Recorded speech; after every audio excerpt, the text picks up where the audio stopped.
you made me feel. I know where I wanna be. If I were to apologize, I would admit I often think of you. Conversations overdue. Tell me, if I told you that I still love you, what would you say?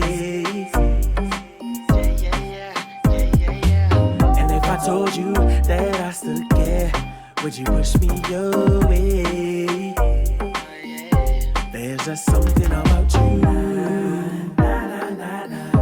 Oh, something about you. There's just something about you. Oh, something about you. I smile every time I hear your name. Got me thinking about the possibility of a future, you and me. And I'm hoping that you feel the same way. I wear my heart upon my sleeve to show you how I feel. If I told you.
Hello, good evening. Welcome back to Do I Look Sick with our Valentine's Day edition, where we're talking about dating, sex, and relationships. So it should be very interesting. We have a guest co-host today, our brother Greg, who's giving the male perspective of everything. So this should be a very interesting show. Yeah, we have a lot in store for you guys today. We're going to cover it all. Everything that you may not want to talk about and everything that you may have had questions about.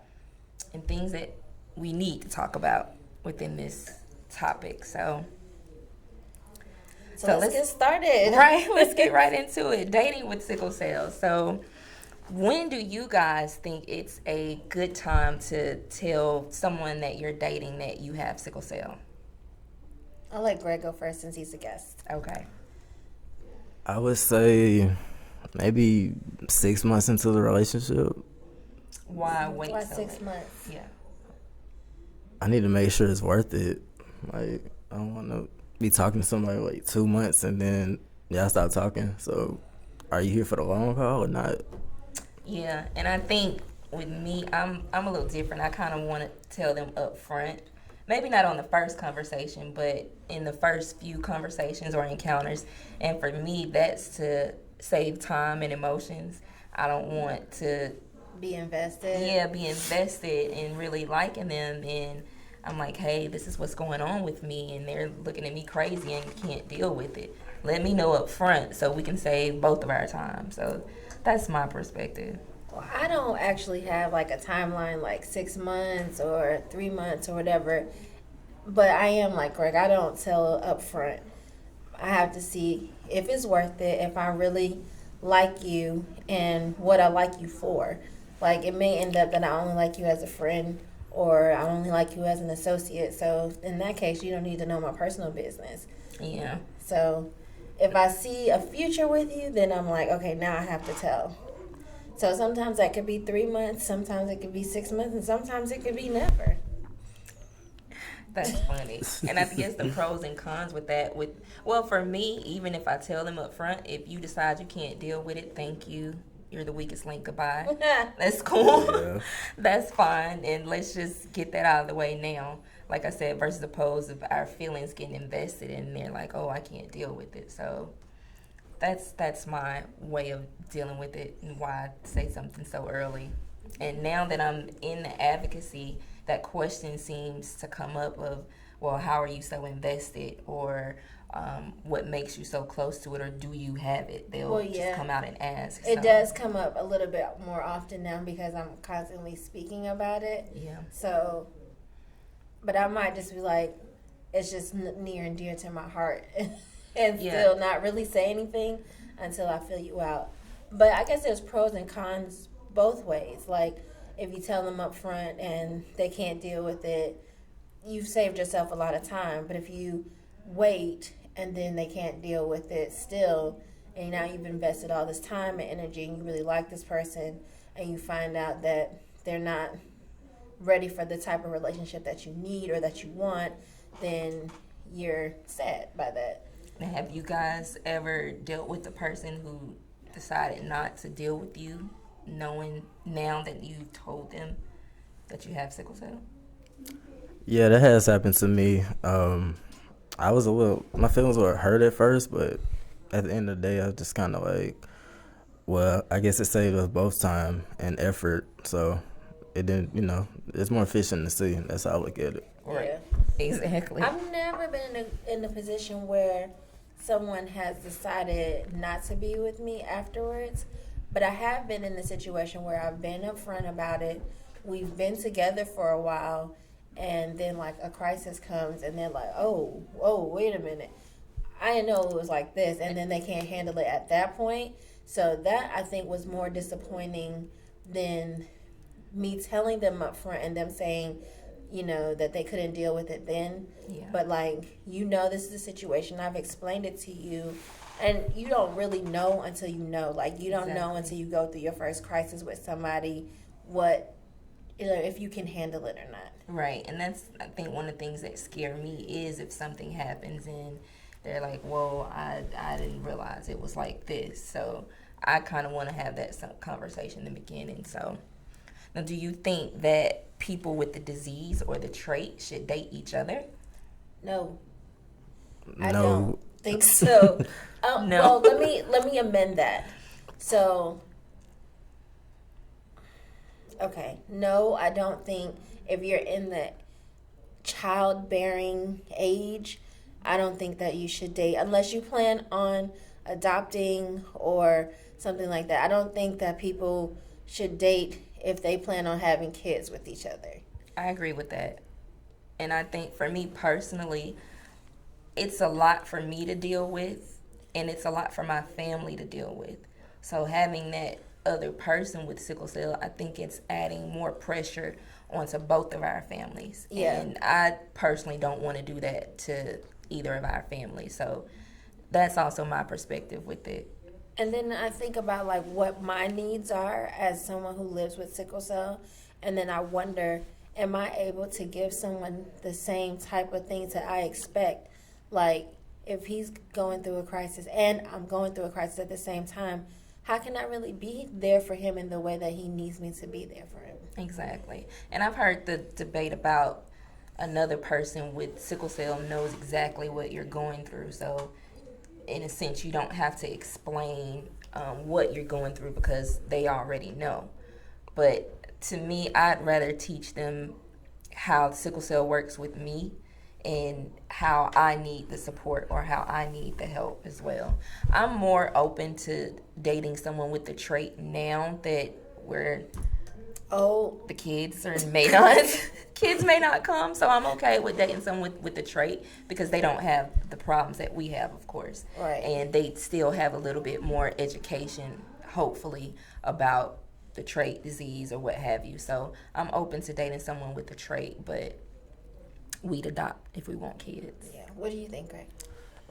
I would not date anybody with the trait nor the disease. It's just a big risk, and me personally, I don't think I would want to put anybody else through what I've been through, or they could, have it worse than I have it. And I just couldn't see myself doing that. Knowingly dating somebody with sickle cell or the trait, you gotta know the risk that you're taking, and so that's why I disagree with both of them. Right. Yeah. And I know that some people get offended. This is like a hot topic for some is. people, and everybody's entitled to their own feelings about it. But, I know some people are like, well, if our parents thought that, then we wouldn't even be here to this day. But in a lot of cases, our parents didn't know. They brought us into here ignorant of the fact that they had the trait, or, what the effects of bringing a child with sickle cell into the world would be. So I don't say, well, you shouldn't be here. Your parents shouldn't have brought you in here. Like, you know what I mean? Like, Right. I definitely don't think that. And I know that people get in their feelings and that's what they hear. Mm-hmm. I'm definitely not saying that. It's just a personal preference for me. And then the debate about, okay, if we do have a kid with sickle cell, at least I know how to deal with the child or how to treat the child. But That's like we discussed crazy the other to day, me. sickle cell manifests in everybody differently. Differently. So you can't say for sure what's going to happen with this kid or how And the sickle cell will affect them.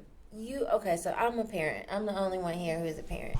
My child has sickle cell trait, and he doesn't suffer any issues because of that, but he catches colds. He gets stomach aches, and I feel helpless as a parent even in those moments. So I can't imagine me being a parent of a child with sickle cell, and I knowingly brought him into this world knowing that there was a possibility of him having sickle cell, and like there's nothing I can do. Just because I understand what he's going through doesn't mean I can take the pain away, doesn't mean I can make it better. I feel helpless when he just has a cold. Right. And Greg, so your reason, we just talked about the trait, is that because you still want kids? So you don't even want to take that risk, which is completely understandable. And then you're a guy, so you can kind of keep having kids forever.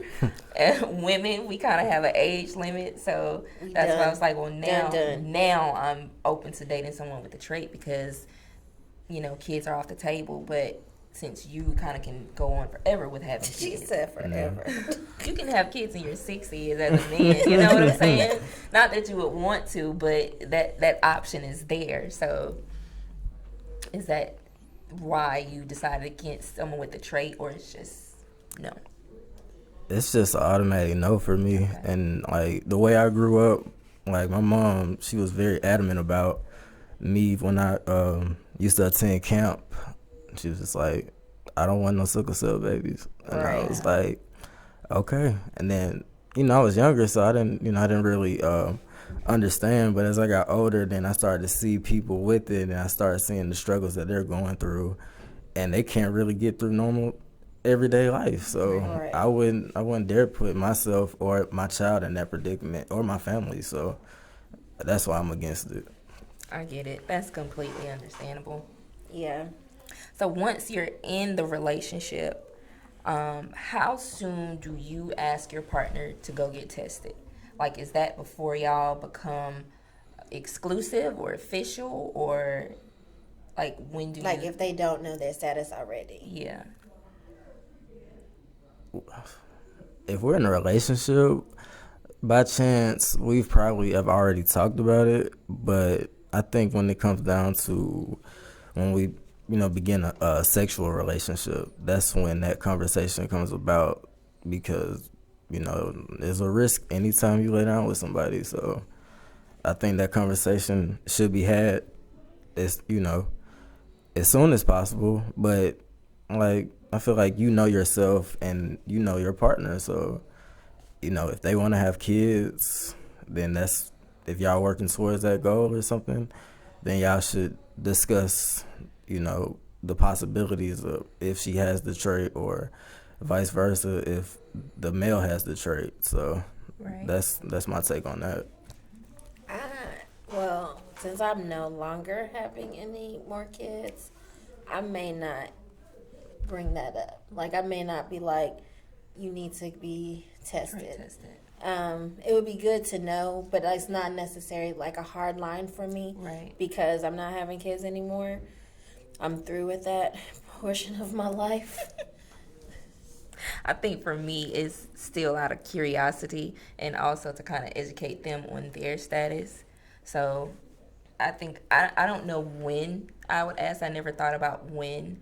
A guy that I dated before, we just so happened to go to an event at the Apex Museum where they were doing trait testing, or just testing, period. And he found out that he had the hemoglobin C trait. So, if we were to continue a relationship or have a kid, then there was a possibility that child would have SC, the same type that I have. So, Yeah. but I haven't put a time limit on when I would ask them to go and get tested. I mean, I do think it's important, if you plan on having children and stuff, because we're always talking about, oh, we need a cure, oh, we need this, we need that. And really, we have the power to eradicate the disease just by communicating and knowing, our status. So, yeah, that's true. So, how much support would you like for your partner to give? Like, what do you expect of them as far as supporting you through the crisis or just through the period? It's on you. I need full-on support. Right.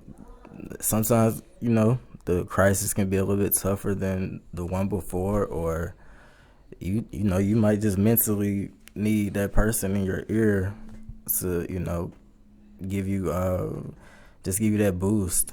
Maybe, it might help you. You might actually power through the crisis. I mean, it's happened to me before, so I would say that moral support is everything. So if she can give that to me, then I'm willing to take it. But me personally, I know, like, I can get through something by myself, but if you have a loving partner, somebody, who is nurturing, it makes it easier, and you don't feel like you're alone. So, right. And that's probably one of the best things for your mental state, when you don't feel like you're doing this by yourself, or if she doesn't, make you feel like you're a burden to her or something like that, then you're good. Yeah. If I know I need like emotional, spiritual, mental, physical, all that type of support. I mean, and that's a big ask of someone, you know. Is. But in the same vein, that's what you would want from a partner, whether you had sickle cell or not. Mm-hmm. You expect that kind of support from a partner, and if you don't get it, then that relationship is doomed from the start, whether you are dealing with an illness or you're not. Like, there are going to be days when I'm going to be able to go full out and give you 100%, and there's going to be days where I may only be able to give you 20%. Right. And I need to know that you got that 80 for me. Right. I can agree with that. And I think to a certain extent, I want them to advocate and go hard for me, just as I do for myself or for other people. Like, be able to talk to the doctors and talk to the nurses and be able to express things that I can't express because I'm in so much pain. Or even if you don't know the dose that I need, at least can voice what type of medication I need or what I'm allergic to. Be able to speak for me when I can't speak for myself. Right. Or even just crawl up in the bed with me until the nurse come and kick you out or whatever, Right. But having that support is extremely important. I say all the time that it takes a team of people to fight this disease. And if you're with a partner who doesn't understand the disease, maybe not understand it to the T, especially if you're the first person that they know with it, but if they're open to learning about the disease and learning how best to support you, it can't do anything but help your healing, that healing process. So that's extremely important to have your partner along with that. I've heard stories where people are still alone even with their significant other, or they blame them for always getting sick, or every time we go somewhere you're hurting, or this, that, and the other. That does nothing but add to what we're already going through. So a lot of us feel already burdensome to our family, our loved ones.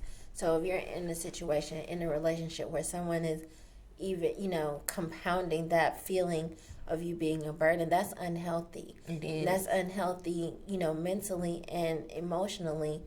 and it's not a situation that you want to be in, because that becomes a trigger. Right. I call it a health hazard. Toxic people, I don't care who they are, if it's a significant other, if it's a sibling, it doesn't matter. Toxic people are a health hazard to us. And at the end of the day, when that health hazard is there, and even negativity, it doesn't have to be anything physical, but that toxicity just adds to the detriment of this disease, the worst parts of this disease. I remember in a relationship once, the guy told me, I can't ever be sick because you're always sick. And I was like, dang, like, am I acting, am I making it like I don't care what he's going through? And then I had to, like, reevaluate myself, like, am I making everything about me? Is it always about me? I mean, it wasn't. That was just a toxic relationship. Right. Once I really went back and looked at it. But it was something like that now, moving forward in relationships, I'm like, it's something that's in the back of my head that I never want to make it all about me. Yeah. So I'm always like, how are you? Are you good? I do that too. Like, maybe even extra, because I want them to know that, like, it's okay for you to falter also. Like, I have you. Do you think we're more empathetic as people living with sickle cell to people, period? Do you think that makes us a little bit more compassionate to other people? I think it does in some ways, and I think it doesn't in other ways.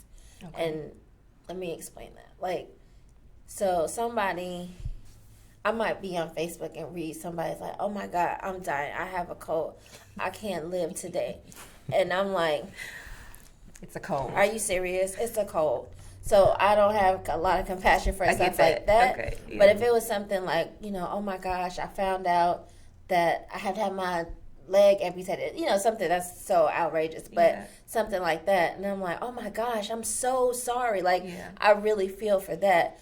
But I do not have patience for drama. Like, I got it. Like, oh my, you're going to die because you have a cold. Are you kidding me? Like, oh, you stubbed your toe and it's the end of the world and you made a post about it. Like, I don't care. So it does make me compassionate in some ways, but other ways I'm like, nah. And in those same ways, I think my advocacy mode, like, just jumps in when other people, especially need assistance with whatever health issue they're dealing with. Right. Advocacy. It's like, I'm a professional. Let me handle it. Let me talk to your doctors, because I'm sure you might not know what questions to ask, and so I automatically just jump into advocacy mode when I'm with someone, even just a friend who's going through stuff. So yeah, it's like my mom was not well not too long ago, not anything serious, and we had to go to the emergency room, and I'm like, I'm a professional patient. What are you doing to her? Like, I need to know, oh, what you going to give her? How many milligrams? No, you need to do this and you need to do that. So, like, and because she's my biggest supporter, I'm definitely going to step in and be like, whatever she needs, it needs to happen pronto. Yeah, same thing with my mom. I remember one of her doctors asking me if I wanted to come work for her, and I'm like, no, because I'm really going to send everybody away from you. So that might not be a good idea, but yeah, the advocacy mode just jumps in whenever it's needed. So the next topic is if you're younger than 18 or maybe 15, I don't know, but we're going to get into sex with sickle cell and how that plays a part into crisis and everything else. So have you heard of or had experiences where sex has caused a pain crisis? Yes. Crickets. Crickets. So I have heard of that. Okay. I don't think that is really far-fetched, because hydration, overexertion, all those things are triggers for crises. So, I mean, everything we do in some kind of way, there's a possibility of triggering a crisis if you're overextending yourself a little bit. So, yeah, I have heard of that. Okay. What about you, Greg? Me personally, I've heard of it, but it hasn't happened to me. I really just think it goes along with just like your daily life, the way you wake up, like what do you put into your body, like are you exercising, do you take your medicine like you're supposed to? All of those can contribute to abnormal everyday function. So I think it really starts with you. So I would say, if you're not putting in the work, if you're not doing the necessities, then it's it's probably gonna happen 9 times out of 10. So, but me personally, I've never had a crisis during sexual intercourse ever. I'm gonna knock on wood on that. So yeah, do that. I think this table is wood. It's happened to me once, and I've heard one of my friends say that it happened actually during sex, and they had to stop, take medication, and then get back in the game. But Tag me in, coach.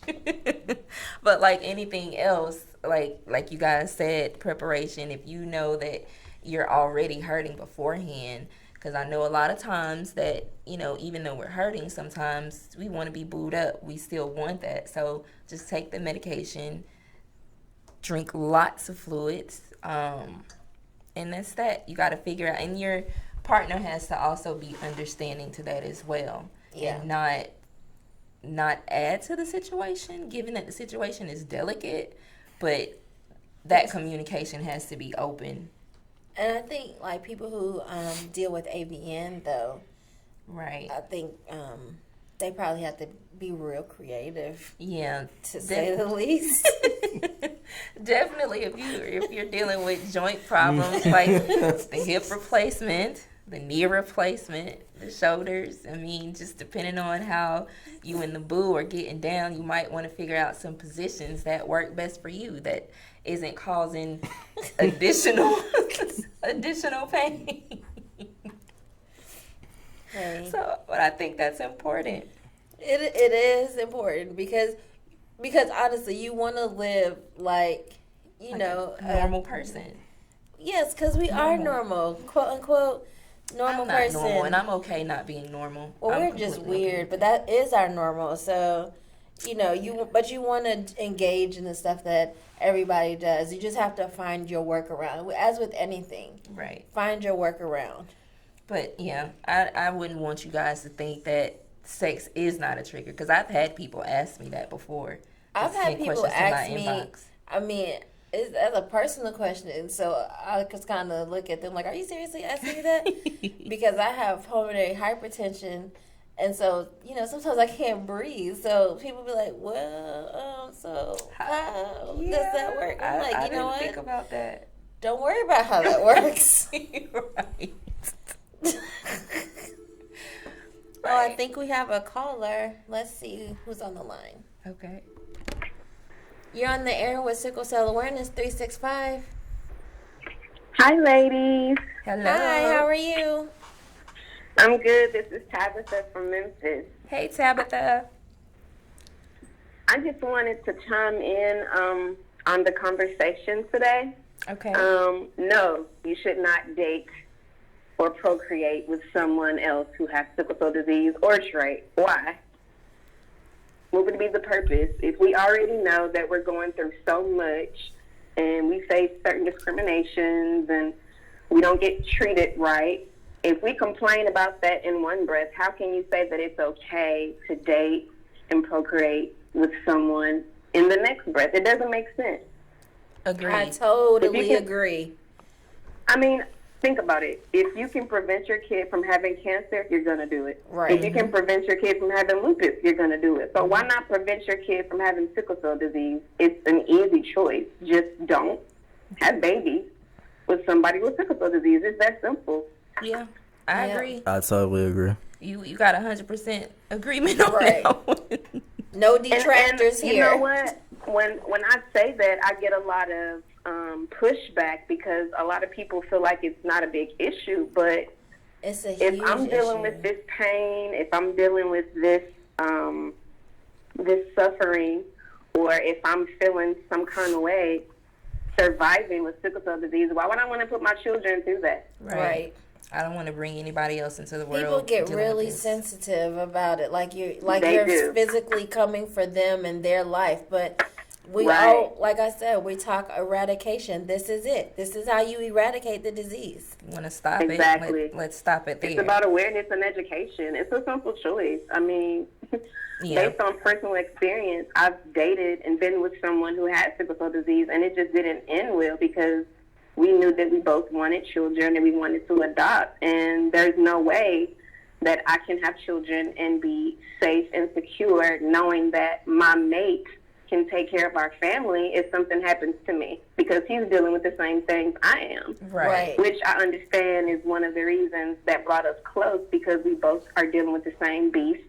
We speak the same language. There's a comfort there. There's an open and understanding there. But at the same time, if I get sick and you get sick, who's going to take care of the kids? Exactly. Right, exactly. So let me ask you something, Tabitha, because you said you wouldn't date anyone with the trait as well. If kids were off the table, would you consider dating someone with the trait?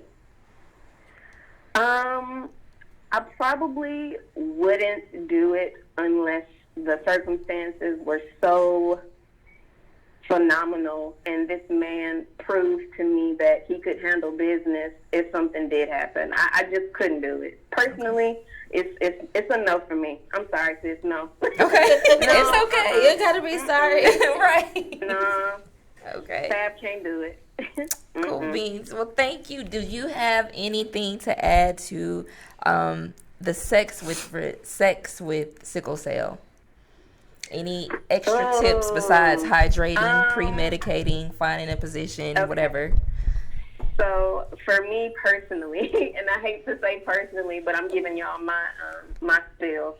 Okay. I have had a crisis and pain during and after sex, so I really have to be particular about what I'm doing and hydrate before. And if I know I'm already in pain, I'm gonna be like, hey boo, what had happened was we can't really set this down the way we want it, so let's reschedule. And if he's understanding, and typically they are, he'll wait. I mean, if you're being pushed to do something that you really don't want to do and you're already dealing with a chronic disease, you don't need that in your life anyway. You're right.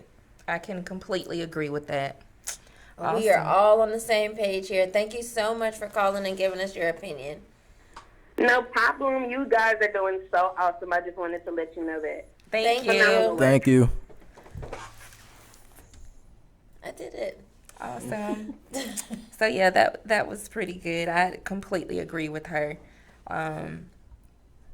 It's just all about awareness and education, whether to date, whether to remain in the relationship, or to even go to that point of sex with someone. It's just about educating them and letting them know where you are, where you stand. And it just requires a huge deal of trust, you know, that because I'm trusting you with my health, my life, and all those things. I mean, you're doing that anyway, whether you have sickle cell or not, but it's just a little bit extra precautions that need to be taken. Agreed.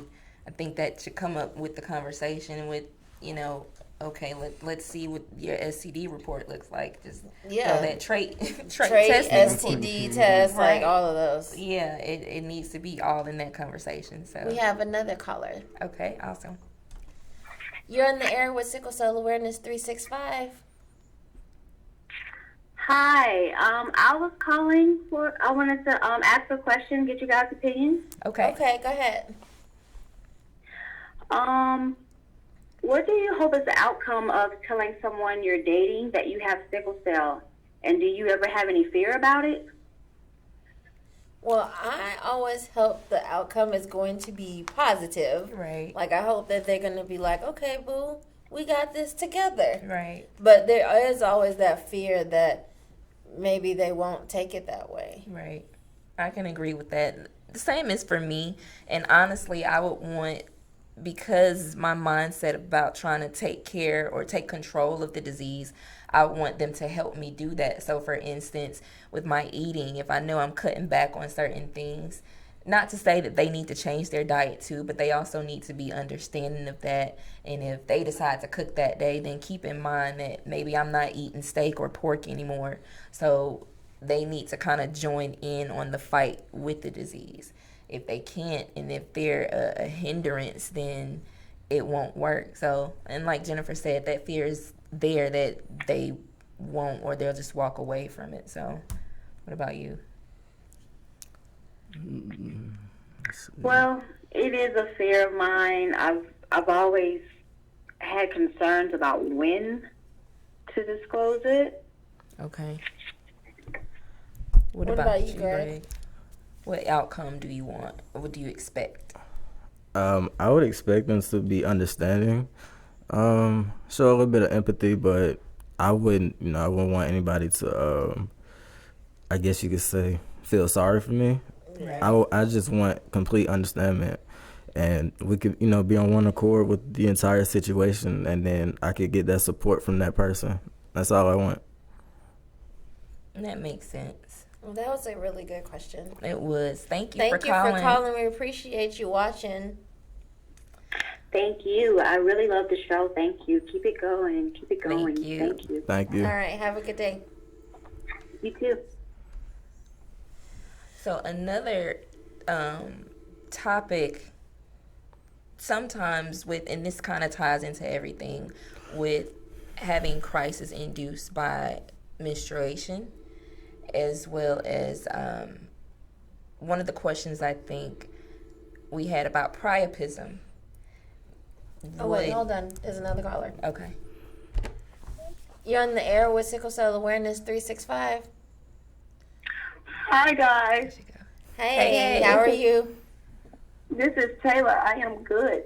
So, I have a question for Greg. Is he in? Yes. He's here. Hey, Greg. So, being a male with sickle cell, I don't know about priapism. So, how do you deal with that if it happens to you? It's a delicate situation, but it's almost like any other crisis. You have to hydrate constantly.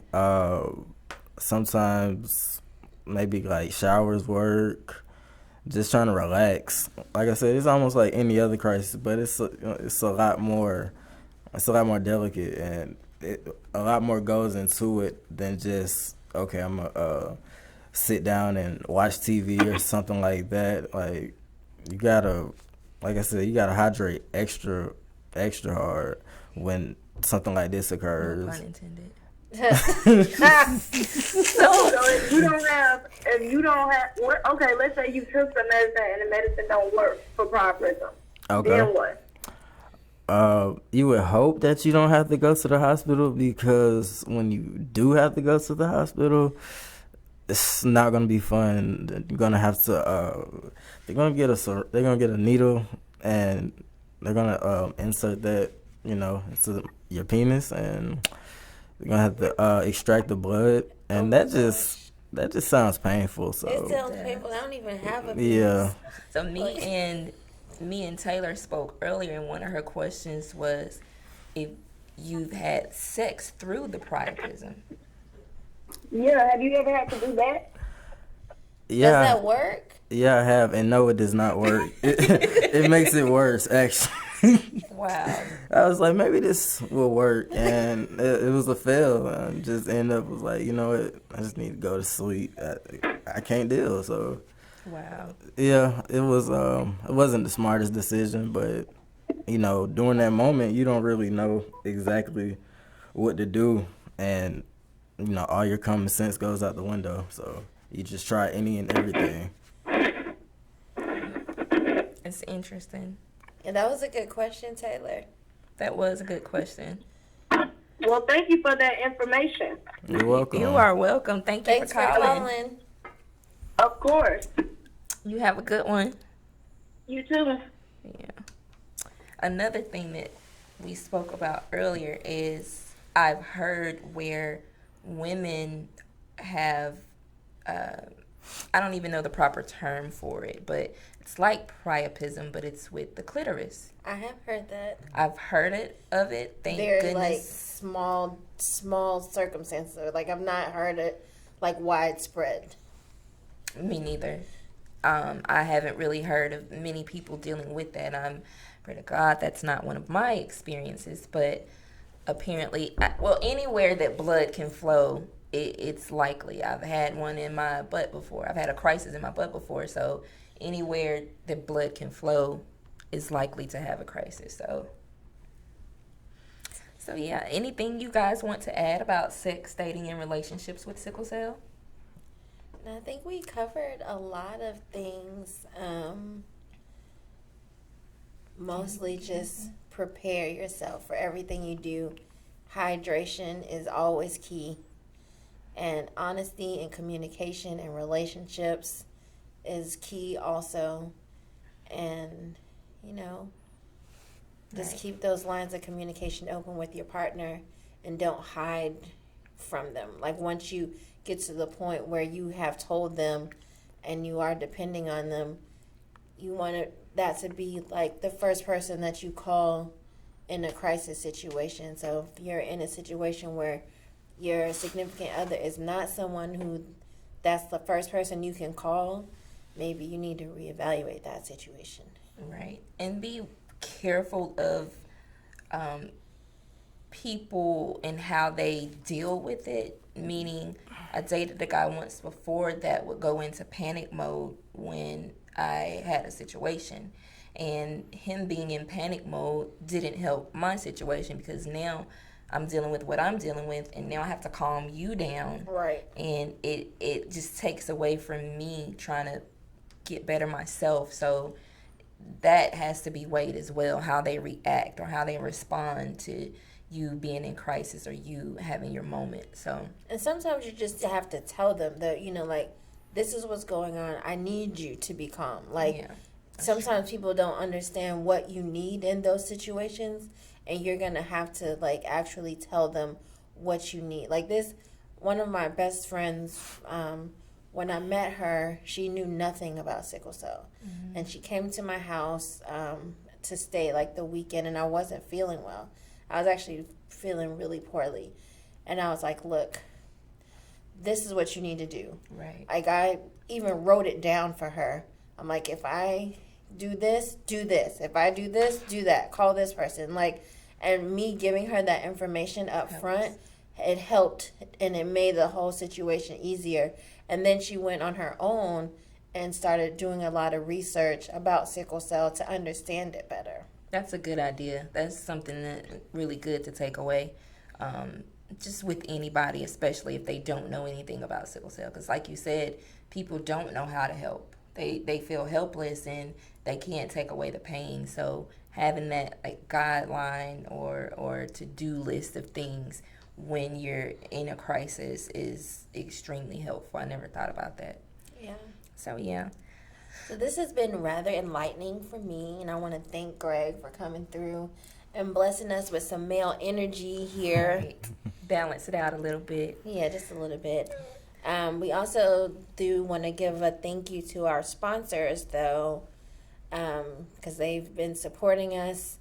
Mr. Moore at the Apex Museum. Please, if you have not gone to the Apex Museum, they have been in downtown Atlanta for 41 years, I believe. Please, and it's Black History Month, so please take the time to go down there, check out the museum, learn some things about your history, learn some things about Atlanta's history.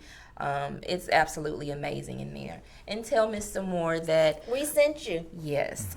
We also want to thank Tanya Robinson with Kids Stop Daycare and Learning Center.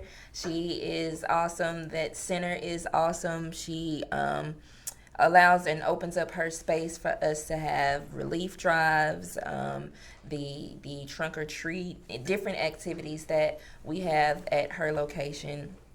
And she's been a great supporter. So make sure you check us out on all social media, Facebook, Instagram, YouTube, Twitter. Make sure to follow us. We have an event coming up. March the 7th, we're having a Cell Talk which is basically a roundtable discussion. Everyone is invited to bring your friends and your family out, and we can all just sit around and talk and educate, spread awareness, and love on each other. It's going to be March 7th at the Courtyard Atlanta North Lake on La Vista Road. And we are also going to be in Raleigh on February 25th with the Black Professional Network, who have been very supportive of us, doing some awareness spreading there in Raleigh for sickle cell during Black History Month. Yeah, so you can purchase your Cell Talk tickets on www.sca365.com or find us on Eventbrite. The event is called Cell Talk. So type that in the search box. It is $10 per person, free if you're 12 and under. So come out, have a good time. It's Follow from us. 1 to 3. 1 to 3. There will be some snacks. Light Little snacks for refreshments. lunch. So, but thank you guys for tuning in, and we hope that you guys continue to tune in and support us. So we'll see y'all next time.